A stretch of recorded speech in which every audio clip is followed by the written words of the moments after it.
What's going on, everybody out there, and welcome back to another episode of the Dark Avenger Comic Book Review, the show where we talk about the books we read in the previous week. However, we are a week behind. We are very quickly catching up. This episode, we're talking about books that came out the week of October 8th, 2025. We're going to catch up and get the books from October 15th, 2025 as soon as possible. So look forward to another episode. We're hoping soon. We're trying our best to catch up. So just stay tuned. At some point, there are going to be two episodes that aren't too far apart from one another until we catch up. Now, this episode, however, is episode 537, not 535 like I thought it was. So apparently the past 5 years, I had a counting problem. So I was off. Apparently I skipped numbers, and then I didn't count the Chaotic review, which was the new series I was starting from, episode 1. So I figured since my numbers were already off, I just grabbed the Chaotic review, which was like 5 or 6 episodes, added that to the group of reviews, and it basically just brought us up to, instead of down, I think like 6-ish, because for some reason I went from one number all the way to another number. I must have made a mistake somewhere in counting or through videos. So, officially, this is the 537th review on this channel, and that is encompassing now the Chaotic review, which is now just going to be considered the Dark Avenger comic book review when we retitled it for a while. Look forward to other videos coming soon, though. But this week we got a lot of books, so we're going to waste no time and get into it. Independents always go first. Godzilla, issue number 3, the Kaisei era. I enjoyed this issue a lot. Godzilla is attacking America right now, and there's a team somewhere else fighting a bunch of kaiju leeches or mutant leeches, and somehow all of this connects with Godzilla, and the team, they end up losing one of the leeches because they're fighting some type of a pirate team as well, and one of the leeches gets away. However, like I said, all of this is somehow connected with Godzilla. So they need to get to Godzilla, so they have to find a way to get to Godzilla, who's in America and disappearing through the ground now. Apparently Godzilla can disappear through the earth. Wow. This is a new era for Godzilla. I like the way Godzilla looks also, I will say that. The artwork's done really well in this book. We'll see how the team does find a way to get there quicker. I'm not going to spoil it, but we also find out that there are ways through acupuncture to do other things to kaijus. If you're a Godzilla fan, you're going to be reading this book.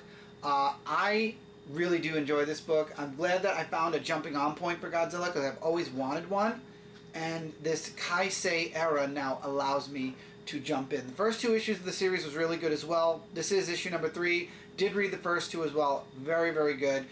If you're, like I said, you're a Godzilla fan, you're going to want to check it out. If you're interested in checking it out, this is your jumping on point for Godzilla, for the series, for everything. You're only 2 issues behind. Just jump in.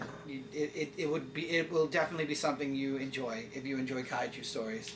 Alright, this one's from Zenescope, and I love reading these type of books. This is volume 5 of Grimm Tales of Terror, issue number 10. By the way, Zenescope, we're back. I'm just going to give you a poke. I don't know if you watch my videos anymore, but if you are, definitely would love to start working with y'all again. So in this Grimm Tales of Terror, we have 2 people that are going to see this campus, and this guy who's like a real media person's like saying, oh boy, we gotta see this place, and you know, there's one person who is this woman that says, oh, I don't know, it kind of looks a little, you know, fishy, whatnot. And then there's this tour guide who actually, tourist guide who comes and shows them around. And I was like saying, wait a minute, there's something fishy. Because you always know, if in a Grimm Tales of Terror book, there's always something fishy about the character. And as the book progresses and when we get introduced to the area, we find out that he is one of the strangest characters, because the guy who wanted to like really go there turns into like some type of branch or something. And it's like a whole big thing, and it's just like I just can't believe I was right. Like, you know, remembering the Grimm Tales of Terror, but yeah, we are. I also am a part of the VIP for Zenescope. I did sign up for that a while ago. I know you saw the badge. Yes, so. I did see that. And at the end of the issue, the guy who is a tourist that turned into the branch is now going to the other people, and then it's like a whole big thing. I'm like, oh god. It was a really amazing issue. I really liked it, and the artwork, as always, is really amazing. I love the artwork from Grimm Tales of Terror. G.I. Joe, A Real American Hero, number 321. This is a silent issue. It's all Snake Eyes, all action, all G.I. Joe versus Cobra. I loved this issue. It was a quick read, but it was a really great read. And the one thing I really like about A Real American Hero is it's not connected to the, I forget what they call this, the Energon universe. So we will talk about the Energon universe in a moment. This is the G.I. Joe that started over in Marvel, that then went to Dark Horse, that now is with IDW. So this is the old universe of G.I. Joe. It's not connected to G.I. Joe, which is separate, and that takes place in the Energon universe. I will be reviewing that book as well. There's a mini-series that's going on this month. I'm not going to review it because I want to catch up with the other books that I'm reading. And this is like a monthly miniseries, like a month-long miniseries or something like that. So I'm going to let that play out. There are a few books I'm letting play out. This week also Green Lantern Corps came out, but it's the last part to the current story arc. So I'm letting that play out, and then Green Lantern Corps is connecting to K.O., I believe. So I will be getting into the Green Lantern Corps starting next issue. So that's 2 drops right there, just to let you all know there is a miniseries for G.I. Joe. If you like it, grab it. If you like G.I. Joe, and Green Lantern Corps will be coming. As far as this silent issue, I loved it. I love A Real American Hero. Apparently this was a silent interlude, 300 issues in the making. So we got it. I'm really looking forward to seeing where the next issue goes. Going into the Energon universe now, Transformers issue number 25. This is the passing of the torch, so to speak, because we are getting the writer for Transformers, Robert Kirkman, passing the torch onto the new team, which I forget who is going to be taking over. Mike Spencer. Oh no, is it Mike Spicer? I forget who's writing the book. I'll remember for next time. But basically, this is Robert Kirkman's last issue. The previous arc is over. Optimus Prime made an ultimate sacrifice, and in that ultimate sacrifice now, Autobots are marking him as a traitor. And on top of that, you have another character from the Hasbro universe that makes an appearance in this book. I'm not spoiling it till the next issue, but it is a character we saw in previous runs of the Hasbro lines. Because, I mean, Dark Horse did do a crossover. This character is someone who is showing up, who's going to be a part of the Transformers universe. Megatron says he's had enough, and he's basically pulling out all the stops when it comes to going against the Autobots, and he's trapped on Earth, so he wants the Energon, he wants peace, but he has to make peace through tyranny, so he's no longer holding back, and he actually, I don't think we see the death of a Decepticon here, but we do see a possible, like, out of the series for a while gone character from the Decepticons, and Soundwave ends up becoming a prisoner to the Autobots. Love the artwork, love the story, love the new direction, well, the next direction, not new, next direction we're going with Transformers. Definitely something you should be picking up. Alright, you go, I'm going to grab something real quick. Yes, so this one, I think it's issue number 1. This is Bloodshot, issue number 2. And with this issue, this is where he's looking about all the nanites and stuff like that. We do have a character who appears in this issue that is technically, if not maybe a granddaughter to him because of all the blood types and everything. Suwa Namura, who is the daughter of Udu Namura. And basically, we get like a little bit of an origin story about her background where she wants to like the artwork. Yeah, the artwork's really great. I'll show a little bit of it. No. Oh. Well, anyway, she wants to just kill her father basically on what she did to her years ago. And if you want to know what he did that was really like close to her and everything, you should definitely read this issue. So they go on a adventure to find out more about how they're going to kill him due to the nanites, because he actually is part of that as well with the research, and they're selling those things as basically as an ultimate drug or something. So, like I said, it's a very involved book, but it's really good. And in the end, a big twist is at the end of this book, and it really leads to a huge cliffhanger to be continued. Love the issue though with the Valiant Beyonds. Like their stories have been really amazing. I'm really enjoying what I'm reading for that. So Age of Revelation. We're moving on to Marvel. Let me start that. We're moving on to Marvel. Now there was a big event that happened with X-Men, and they're going through this Age of Revelation where they're jumping years into the future, and all the books, all the X books, have stopped for now.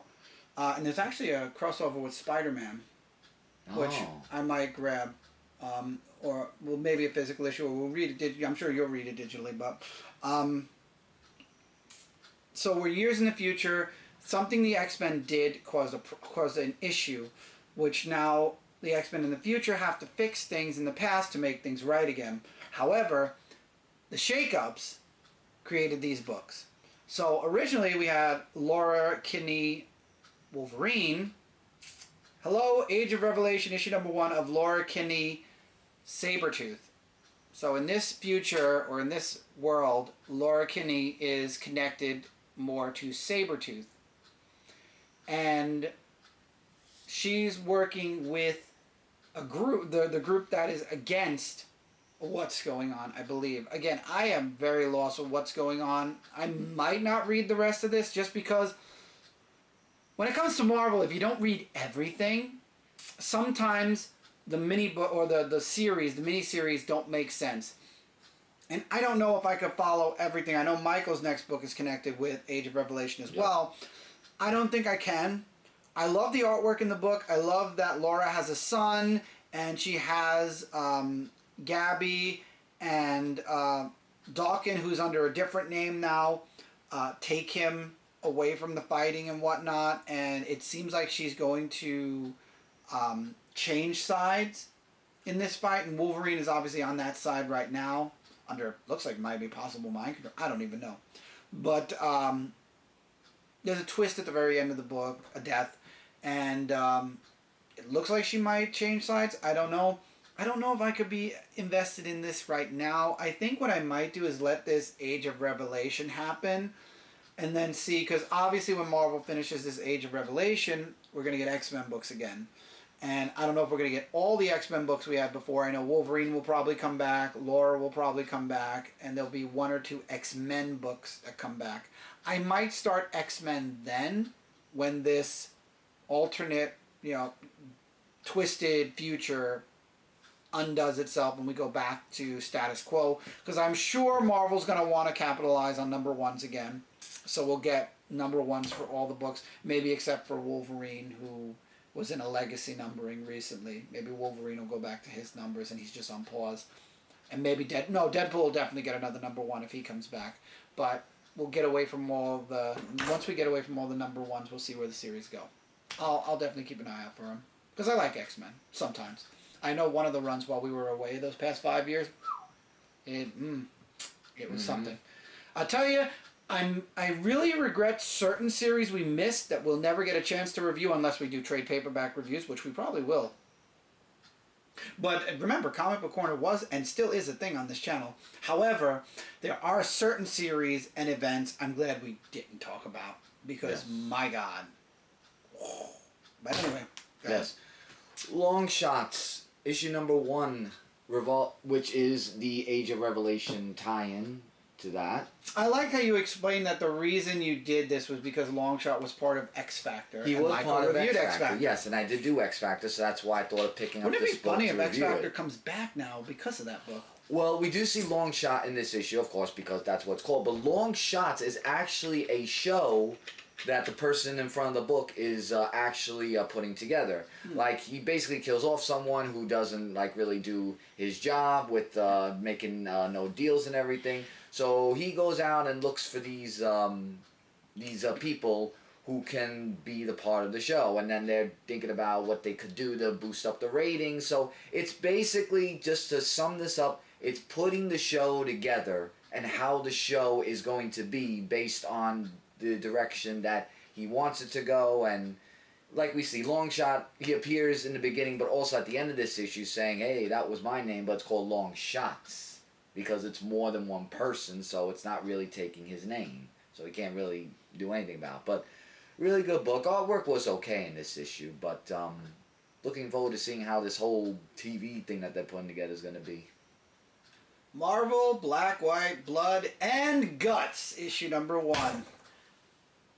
It only took 2 episodes before I started finding a book I didn't like. I am not a fan of this book. You look at the cover, you see the Hulk. You look at the cover, you see Silver Surfer. You know, it sounds like it's a book that's going to involve all the Marvel Well, the heroes. Punisher too is over there. Yeah. Oh. This was a Blade story. Not really a fan of vampires right now. Especially with what happened in previous story arcs with Blade. Just reading through it is like, I didn't read the Blade series because it got kind of However, I did actually, I'm wrong. The old Blade series, the one that they did with the polybags was actually pretty good. Going into this book though, I was expecting like horror stories from the Marvel from Marvel's point of view, and there was a backup story with these kids that go into Avengers old mansion, the old Avengers mansion, and one of the kids puts on a helmet and some really twisted stuff happens with that. That was what I was expecting for all of this book, like little mini stories. This was literally mostly a story that involved Blade and this little vampire girl. And for me, personally, I got bored. I'm going to give issue 2 a try, see where issue 2 goes. If I don't like it, I'm probably going to drop it. This definitely was my least favorite book of the week, though. I just couldn't get in. I will say, though, the artwork was very good. Artwork was stellar. And again, these are the polybag books, so remember, these are 18 plus. There is graphic content.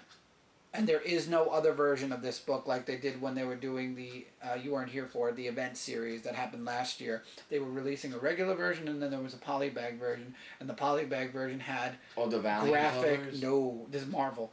And there were graphic scenes in the polybag books that weren't shown, that were censored in the regular book, because the regular book was for, your standard readers, like, younger readers could read it. But the polybag one is for 18 plus because it showed more graphic content. Oh. So that's why the polybags, because you came in now, that's why Punisher's in polybags, why this isn't a polybag, and why there's other series that come out in polybags. There's more graphic content that they put in them. Like the Punisher, not this Punisher, the other Punisher the other book one, yeah. that you'll be reviewing when issue 2, you'll be doing 2 in 1. But right. That's why those books are in red. They're called Red Band. Yes, but this is a Punisher book. And Marvel Knights, the Punisher, issue number 1. I love how Mike, we start these reviews up, right? We started a week late, unfortunately, but as we start the reviews up again, Marvel starts to produce all of Mike's books. The Punisher, Green Arrow's been around, so I can't say anything about Green Arrow, but then you also have Valiant started up only a couple of months ago. with X-Man of War, right. Bloodshot. It's just so funny. It's like they knew Mike was coming back, and they're like, we got to get all the books that he reviews out there again. So hey, I enjoyed the issues, and I remember them, like it was yesterday doing those. But yeah, but in this Punisher book, he basically goes after this person who is trying to sell drugs, and he tries to stop him. Now, I remember when I reviewed Punisher books years ago, I remember that there was this one person that was being the antagonist of the Punisher, Johnny Nightmare. I'm sure you remember him.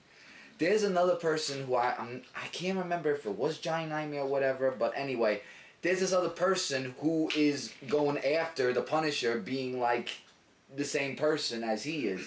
And they tortured him and everything. Oh my God, like basically to say a question of something, and when he doesn't answer, he gets shocked and everything. Oh my God, the brutality that Frank Castle went through was just, you could actually feel it, like the pain and everything. And he takes it like a champ because it's the Punisher. So, there's that. But there's a lot of stuff that's really going to be interesting that's making me want to actually pick up issue number 2. I don't want to give too much away because it is just that great of a comic book, and I love the artwork as well in this book. Fascinating book this is. Eddie Brock, Carnage, issue number 9. Now, I've been curious about this series since Mary Jane became Venom. I said, I gotta try Eddie Brock Carnage, because why is Brock in the Carnage symbiote? He's addicted to having a symbiote. He lost Venom, for obvious reasons, for reasons that happened. However, he's gaining memories back that his old symbiote had when he was the King in Black. You remember the King in Black? Yes, I do. I think you remember that. I don't remember. No, you might. Wait. The King in Black? No, you don't remember it. You weren't here yet. Oh, I was thinking of something else. Michael, there's a lot of stuff that... See, I've been keeping up with comic books a little bit. Michael's been out of the... Like, when I say Mike's been out of the loop, Mike's been out of the loop. Like, when we stopped doing reviews, his intake of any type of information with comic books stopped. So Michael's, like, zero clue what's happened the past 6 years. I was thinking of something else. I didn't know what you were talking about. Yeah, I've been keeping up with what's been going on in comics and reading, just not as religiously as I am now and as I was then. But anyway, so he was the King in Black. Right. They found out that there's a guy named Cull. You saw a hint of him you watched the third Venom movie. Was it the one with Carnage in it? The third one? No, third one was not Carnage. Third one was where the symbiote died. I might have Spoilers. seen it. Well, anyway. Well, if I seen it. So he's having memories that are connected with his suit, and he is also looking to rehabilitate the Carnage symbiote. And he goes to this old friend who lost her symbiote after all the things that have been going on with the symbiotes. And she created this place that makes like a second chance for people. And since Eddie Brock's trying to rehabilitate from his addiction with symbiotes and also having Carnage, she gives him this serum. It's one shot. She said the second shot will put everything in control. Mm-hmm. So we're going to find out next time if Eddie takes that second shot. However, in the last page of this issue, somebody shows up looking for him. Oh. So we'll see where that goes. I don't know how I feel about Eddie Brock being Carnage, but since the Venom symbiote's already leaving Mary Jane to go to somebody else, I think it's only a matter of time. But isn't it really the same symbiote? You know, they come from the same symbiote family. I think eventually, thing, unless it's just different powers. I still say the symbiote at some point is going to go back. You know, Venom and Brock are going to get back together. Of course, because we are Venom. And then that issue is going to cost like $8 to $10 because wouldn't it be something if they did Cleus Cassidy Venom? No, I hope not. Well, I mean, if they did Eddie Brock as Venom, you don't know. I hope not. Well, we'll find out in the future. Okay, so I had to try this book out. The Amazing Spider-Man Torn, issue number 1. How is it? Actually, I was really interested in this book. Like, basically, it talks about how, like he fights... Oh. I just want to see what next. Like, he fights crime, basically, as usual, fights off against Sandman, and then he... is also, in the university, and he trips around, like little, clumsiness Peter Parker, basically. And he has a talk with Gwen, and then there's this whole thing where this woman is looking for a certain book. A book that has, like, all this, like, magic stuff. And then they're trying to warn her, the professor tries to warn her, saying that you really should not look into this book because it holds all these things. And then she's, like, saying, I don't care, I need this book. So she gets to the book, and it turns her into something very, very creepy. Something stronger than possibly Spider-Man. And and then she's like saying, change me back. It's your fault, Spider-Man. You're the one that did all this to me, and now I'm going to get my revenge. And then she just flies out, and then it's like, oh boy. So now Spider-Man has something else on his hands. But this looks like it's going to play a really special role in this, of how she's going to go back to her human self rather than this whole thing from the book. Mm-hmm. And I want to know about the book more, too. Really great issue you should read. So this has been an interesting mini-series. It's called Superman, the Kryptonite Spectrum. This is it book? They're calling it book number 3.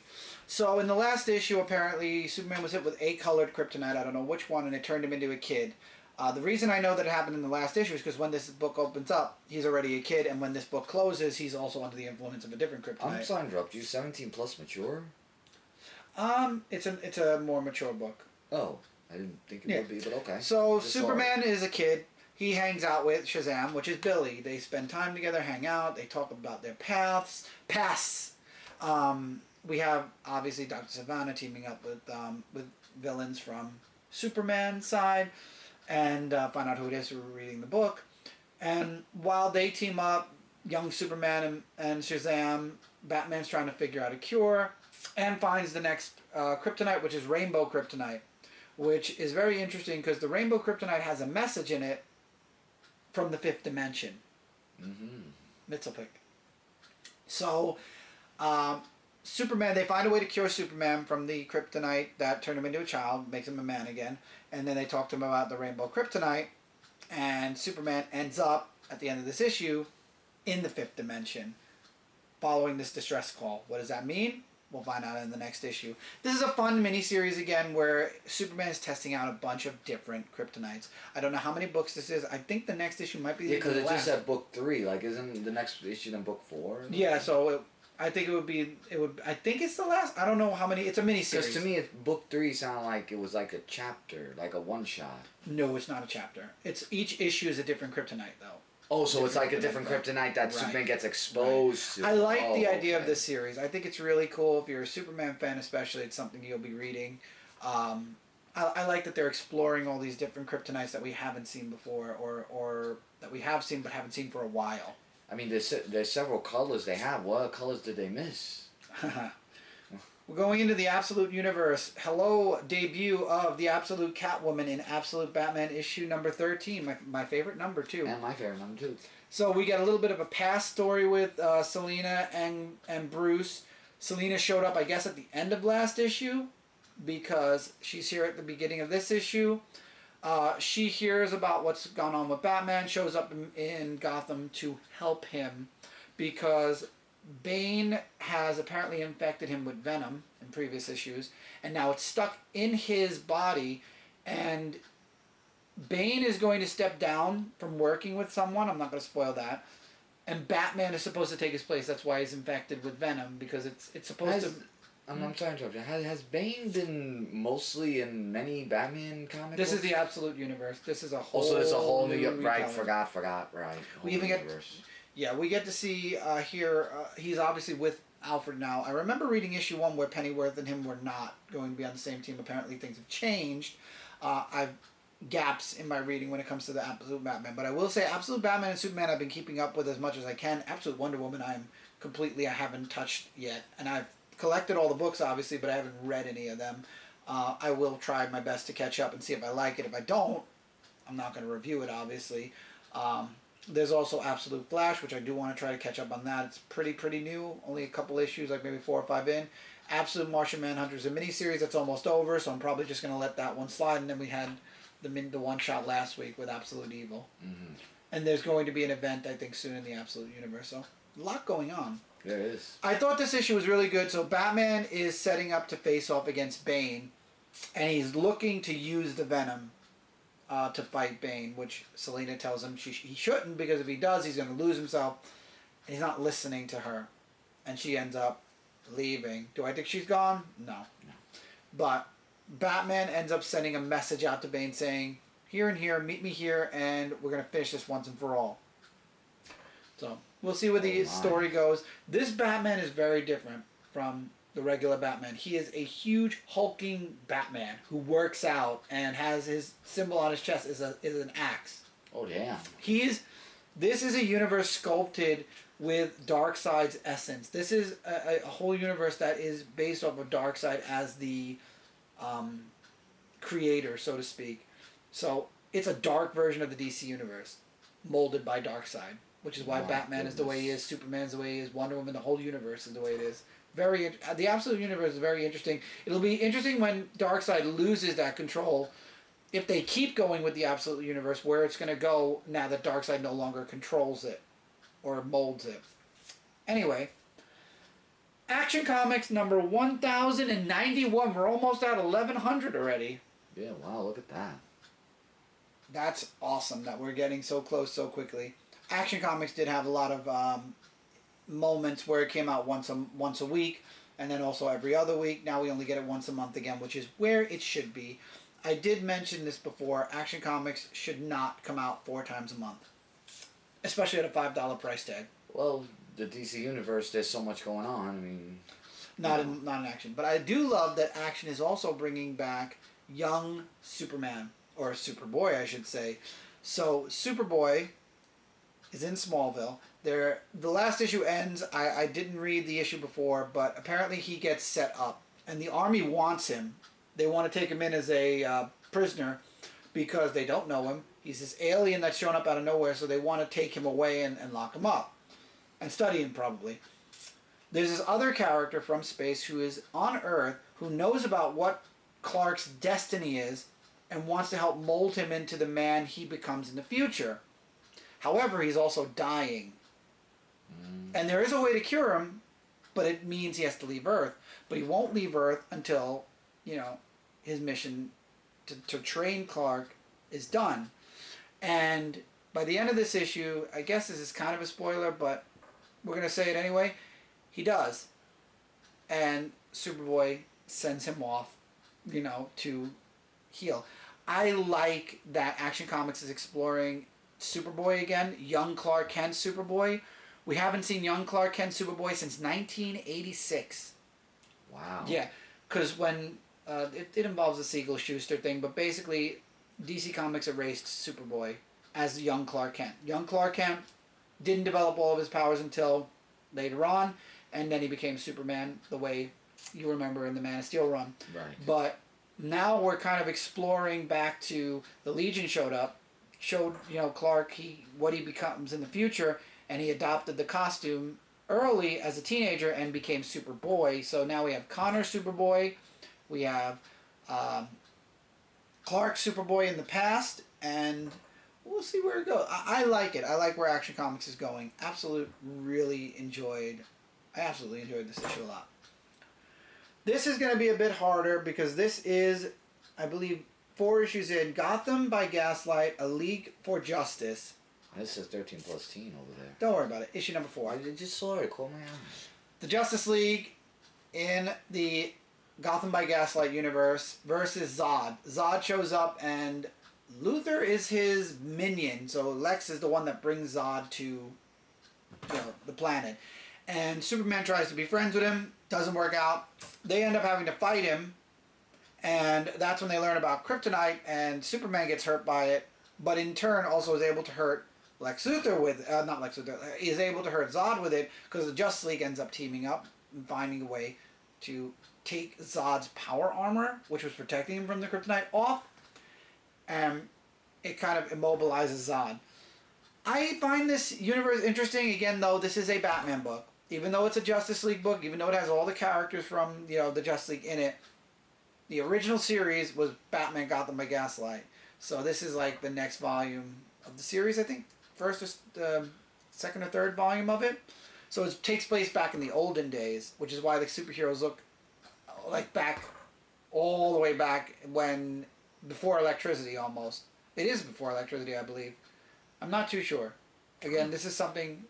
Gotham by Gaslight what happened after we stopped the review series, so I'm reading it because it's the Justice League and Superman. I like this issue. I like how they took down Zod. We'll see where the series goes. However, last book, it's the event. This too.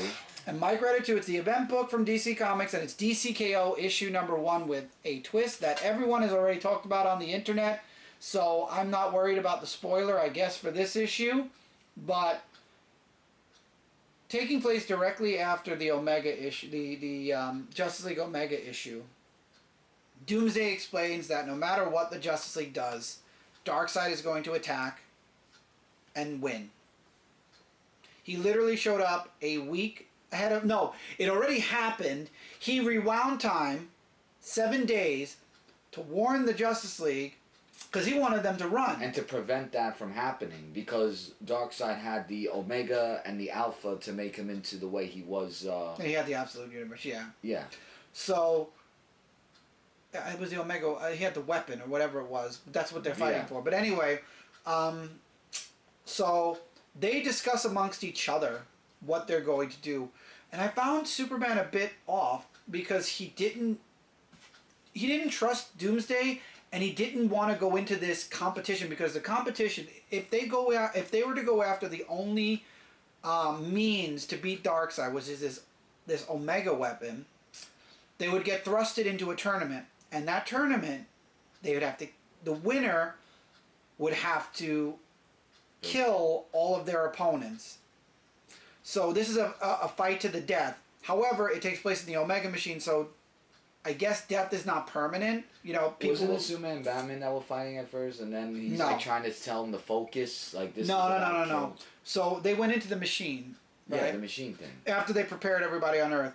And if they die in the machine, whoever becomes the champion, everything gets, everybody gets released then and brought back to life. So that's why Superman was against it, because he didn't want to kill his friends, because this was going to become a competition between all the good guys, right, all the heroes, to see who would be the Omega champion. And he didn't want to kill his friends, but Batman and Wonder Woman explained to him, nobody loses. If one of us wins, everybody comes back and we are able to beat Darkseid. So no matter what, when the game's over, everyone wins. Right. So they start the tournament, they go after the machine, and people start dying left and right. And the one character that everybody makes that trope of, if Batman was to fight people, he would be the one that wins no matter what, ends up dying in this issue. Because a lot of people talked about how he was replaced by the Joker, because the supervillains were being rehabilitated in the Phantom Zone. Somehow they got free and ended up in the tournament. And Joker... And they mentioned that. I think Wonder Woman mentioned about that part. Joker twisted the trope, and he was the one that said, I guess this time Batman doesn't win, no matter what. So with a twist of fate, the supervillains show up to be in the tournament as well, to become one of the Omega champions, and we lose Batman. The one person that everybody said if he's in the tournament he's going to win is now gone. So now the question becomes, who's going to be the champion? I don't even know. I couldn't even take a guess. And then the last page is all the brackets, all the different heroes and villains that are going to be facing up. And seeing this Darkseid, because it actually does that, wouldn't it also compare to, and this is just going to Marvel, remember that gauntlet thing that Thanos had? Yeah. Isn't that kind of like almost the same thing like that? Kind of. One thing I will say, you reminded me, one of the heroes is not really a hero, they're Darkseid. Because Darkseid found his way into the tournament. I know who. No one spoiled that. No one said anything, and I'm not going to say it in this review either, but one of the heroes is Darkseid, who is also putting himself somehow into the whole story or the tournament to try to get the machine for himself, which then again Darkseid will win all, and the world ends. So this is a very interesting miniseries. This has been a year in the making. In the Absolute, we've had a year of the Absolute Universe, and we've had a year in the regular DC Universe where everybody felt like something was off. Here we are now. Yep. With this. So it's going to be very interesting to see what happens next. I thought this first issue was really good. Same here. I'm interested in this event. The event's going to be going on all the way through till the beginning of 2026. Very interested in seeing what spins out of KO when all is said and done. Yeah, I just can't wait to see what twist it's going to be. Because if it's going to be another Forever Evil thing, that's going to be pretty interesting. I like or close to it. Yeah. I'm very invested in this series, so I'm looking forward to it. And with that, that's it for this review. Yeah. That was definitely my book of the week also. Great event. So, till next time, everybody. We're going to try to get the 15th out as soon as possible. Yes. So stay tuned. Like I said, we're going to keep trying to catch up. Once we catch up, then it's just every week. Yeah, we're going to get our mojo back. Don't worry about it. Exactly. We're coming. So, till next time, everybody. Take care. Keep reading. Keep collecting. We will see all of you really soon in the next review. Later, everyone.